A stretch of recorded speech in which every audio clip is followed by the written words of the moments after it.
The Conservative government suffered another blow today. The Supreme Court of Canada shot down Prime Minister Stephen Harper's ambition to reform the Senate. It ruled the government cannot act unilaterally, that abolishing the Senate would need approval of all the provinces and even the Senate itself. So despite the scandals, the questions about its relevance, the Senate is here to stay. Mike Lecouture is in Ottawa with the ruling and the reaction. Mike?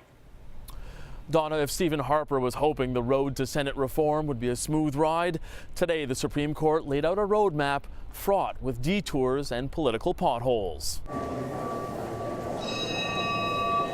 The chamber of sober second thought has been given a second life.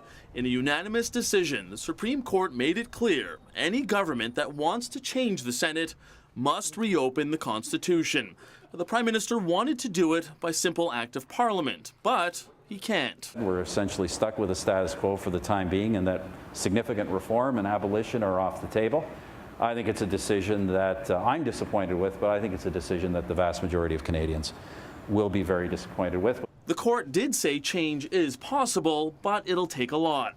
For abolition of the Senate, all provinces have to be on board, as do both the House of Commons and the Senate itself. Now, the bar is a little lower for reform, requiring agreement from 7 provinces with 50% of the population.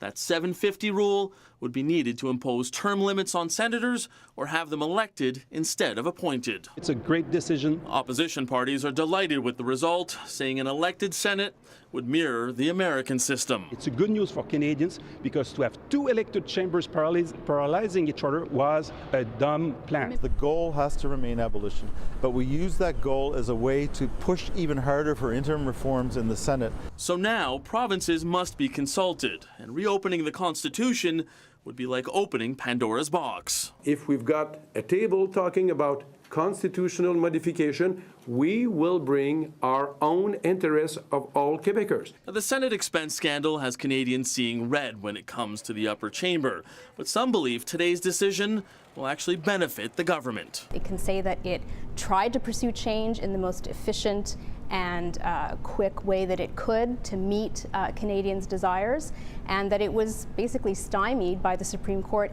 The Prime Minister was clear today, saying Senate reform is essentially dead. But even within his own cabinet, those with leadership aspirations say they'd like to see a national referendum on the future of the Senate.